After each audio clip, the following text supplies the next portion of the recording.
Hi folks, you're with Tacitus Today, your pushback channel, and thank you for joining this audio no pictures live stream. Please listen to this presentation as you would a radio broadcast as you're driving along in your car, your truck, or in public transport. In this essay, I'd like to talk about a phenomenon where any business or company, particularly an iconic brand, maybe like a Bud beer, Budweiser, or Harley Davidson, or companies that produce computer games, that sort of thing. Any company that caters for primarily a straight white male base, Western straight white, any business like that must be and is being targeted for subversion and undermining. In the case of Bud Light, they'll just get in Jewish feminist activists to say, it's got a frat boy image, fucking wink, wink, Nazis. We have to change everything. We've got to get rid of the straight white males. We've got to put in, we've got to have gay, lesbian, and trans. But it was a company made up of, the customer base at least was what, 80%, 85% straight white males.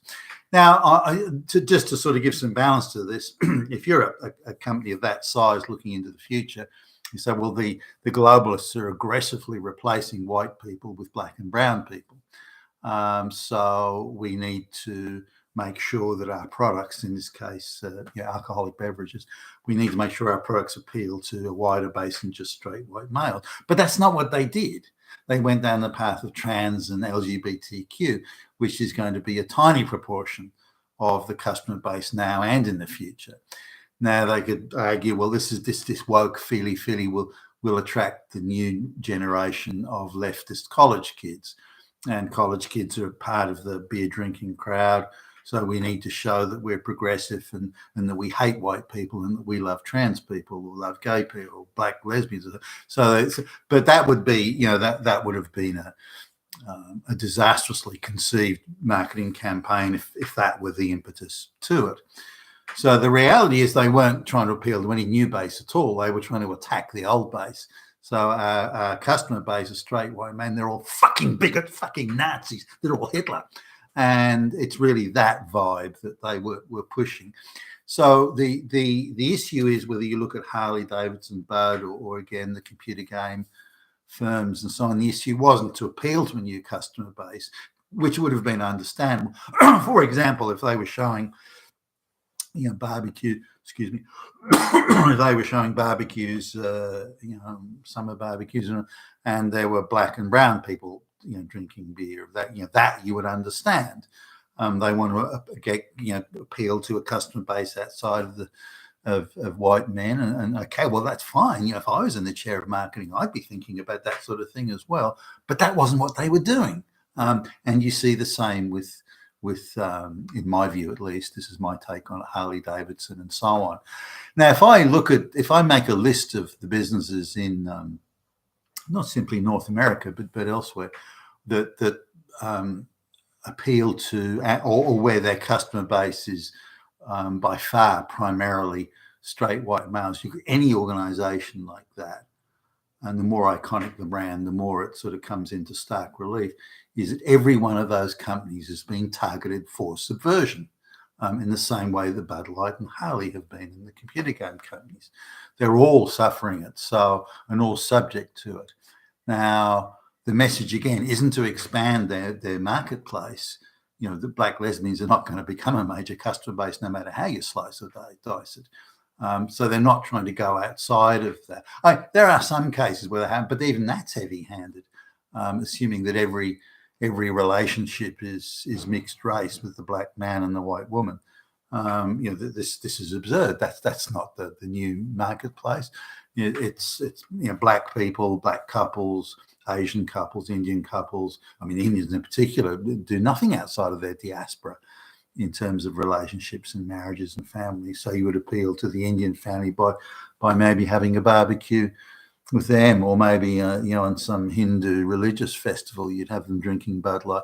You try to appeal to those groups in their own way and in their own diaspora, rather than pretending there's some multicultural utopia that doesn't exist, or that it's around the corner, and it's not. So anyway, let's just come. So I want to look at a couple of, or one particular example, really. Now, if you look at, say, the marketing lady who they used to do the bud beer thing, where frat boys and so on.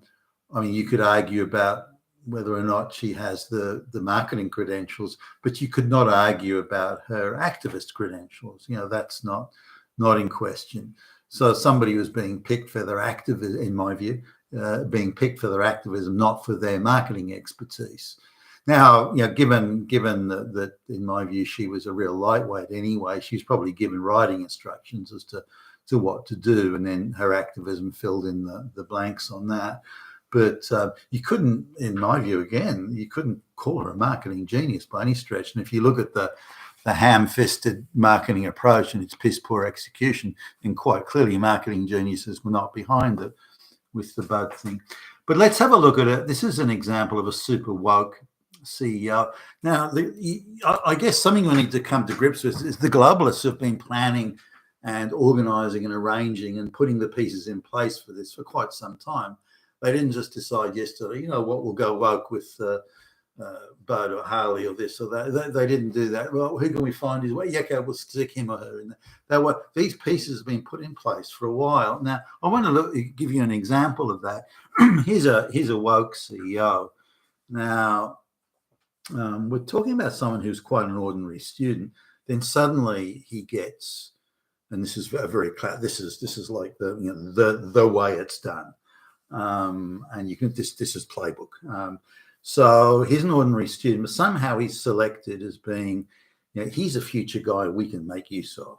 We can make use of this guy. Now I don't know what it is they're looking for. Is it hatred of white people? Is it hatred of white society? Is it what is it that they're looking for? Is it someone who actually believes that the the white diaspora has completely created the modern world in all technological, organizational, and legal terms should be eradicated from the face of the earth? So, I mean, I don't know. What are they looking for in someone who's 16 years old? What are as they see it, what are the ingredients that make that person useful to the globalist project, 10, 20 years in the future? So ordinary student at 15, 16 years old, suddenly just bang, out of the blue, they get all these scholarships to study internationally. So they're going to America and they're going all over other, Europe, and they're all over the place. They're having, and the same when they go to university. An ordinary student suddenly is given scholarships, flying colours, to go to Ivy League universities in 3 different countries, for goodness sakes. And so they're a long time at university. Now, during this time, they become effectively embedded in the lead activist NGOs. They become chairman of the local chapter or president of the local chapter of this or that activist NGO, multiple activist NGOs in this dude's case, and they win these environmental awards, the environmental so-and-so of the year in this place or that place. So clearly they're being built up and credentialed. They get their articles are being published in magazines and so on. They get book publishing deals, and so they're a CV, a resume is being created here of this high-powered, heavy-hitting, kick-ass dude who's in fact nothing of the sort. These accolades are being gifted in affirmative action style because they want to create their little stooge zombie robot that they can use for the future. And this is what they're doing. They're creating one. Now, after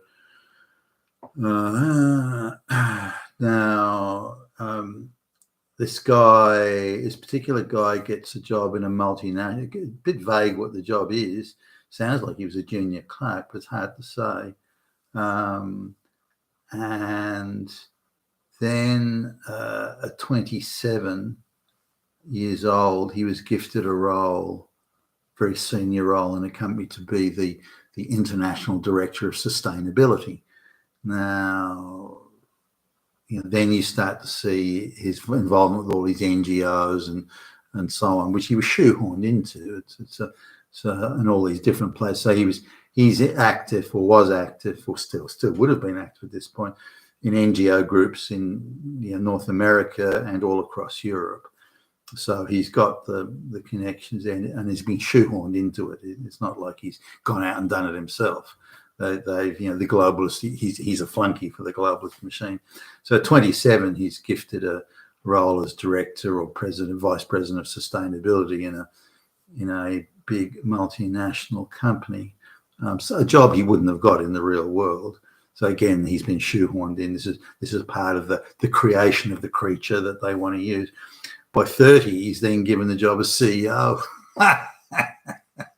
director of sustainability into CEO. I mean, you're kidding me, right? I mean, all he did as director of sustainability was run around sucking up and crawling to the environmental NGOs and so on. And 30, he's the fucking CEO. Now, we need to just look at the steps here. So just before he gets the job as sustainability president or vice president, again, he's only 27 here and he's got no work experience to speak of. People like that don't get made vice presidents in the real world. But anyway, but just before that, in the months leading up to that, the BlackRocks, the Vanguards, the State Streets, those sort of they all start taking positions in the stock holding on the share market. They start taking positions in this company. So now they have the majority. They've got close to 3/4 of the shares of the company. So the shares of the company no longer reflect, investors or people just making decisions or because the idea when share markets began was that you would have gazillions of investors all buying their 1 or 2 shares each. That was the conceptual nature of it. And really until the 1990s, that was too large. Not the big investors didn't play a role, they did, but you'd have thousands of the big investors, and it started to coalesce into a thing where you'd have somewhere between 3 and maybe 7, 8 big investment houses like the BlackRocks who would own most, if not all, of the shares. And they just buy them back and forth and churn them back and forth between each other. So there's no actual market of shares anymore. So these big companies are taking, these financial concerns are taking big positions in this. So they own nearly all the shares. And then just as that sort of situation arrives, they then insert this guy as the director of sustainability. And sustainability has a very broad remit. It's diversity, equity, inclusion, it's affirmative action, it's black lesbians in management positions, all this sort of stuff. And then 2.5 years later, he's the fucking CEO of this company. Again, that doesn't happen in the real world. So this guy has then got 5 years in the workforce, and he's CEO of one of the biggest companies in this space in the world. Now, the minute he's in the chair of the CEO chair, he's got policies for ethical investments and how he's going to do diversity. He's going to replace high-performing white men with low-performing black lesbians and so on. And then suddenly he becomes president of an international sustainability movement, and other CEOs are gagging to sign on, but the companies that are the CEOs of the other companies that are gagging to sign on, they're also controlled by the BlackRocks and the State Streets. So this is clearly a choreographed and coordinated thing. So what we've got here is any company that supplies business, an iconic one in particular, that supplies goods and services to primarily a straight white male customer base. There's an organized and planned program here where the likes of the BlackRocks and so on moved in to take majority positions and then insert woke or inserted executives on the board and the C-level executives to then implement a woke program, which was code speak for anti-white.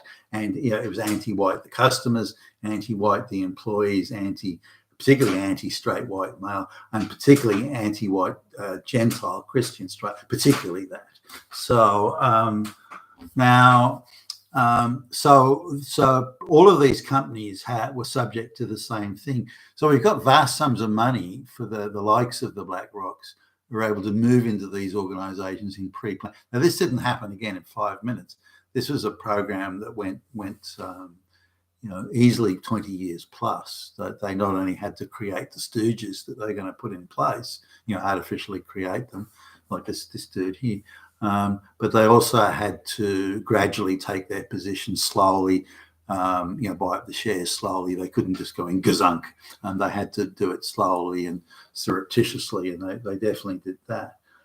Now, at the same time, they would try and cloak the whole thing in, and they were just doing we're just doing a corporate turnaround, a corporate restructuring.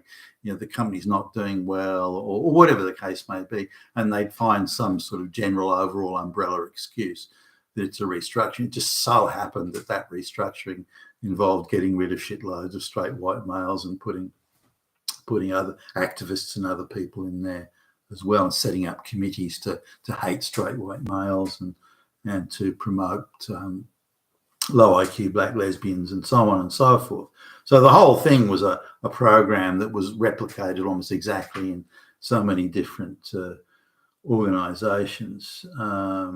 Now, these restructures, which are again just about getting rid of straight white males in effect, they were all declared as a success. And the proof of this success was the share price was supposed to be going up, but the reality was that all the shares were owned by half a dozen companies who were all in on the scam of the DEI ESG stuff anyway, and they could just artificially walk up the price of the shares and go, look at that success. But it wasn't a success. There was no market-driven purchasing of shares. There was no people out there saying, gee, those shares are now much better value, the company's more profitable, or this or that.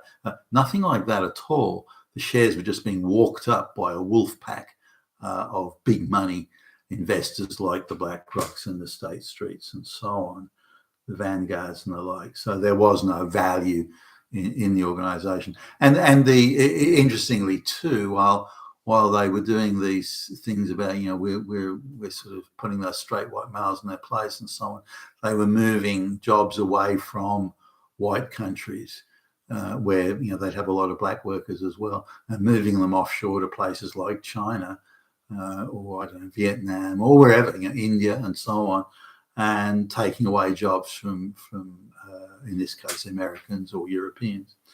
Now this one CEO now moved to another organization and immediately started promoting stories that he wanted lots of girl boss black women in management roles. And once he started doing that, he was showered with international awards and accolades for being a brave progressive and this, that, and the next thing. He's not a gay guy, by the way. He's straight, as far as I can gather. Anyway.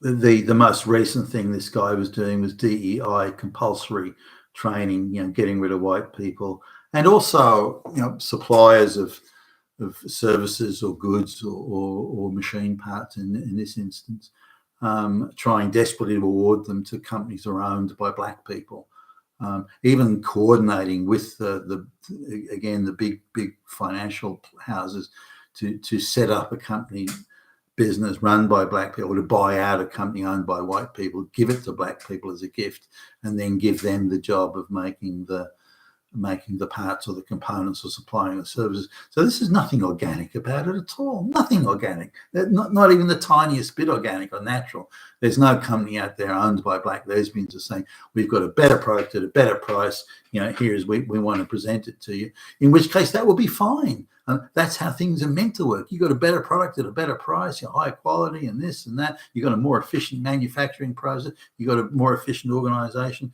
Then you should be able to supply your products and be successful. But that's not what it was. Quality was going down, and prices were going up.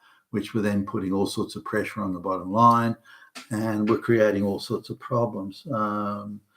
Now, zealous hatred of white people and zealous non-inclusion of white people policies were being billed by this organisation as being they're at the cutting edge of racial progress. You know, we hate white people with an absolute passion, and that's racial progress. I mean, for fuck's sake.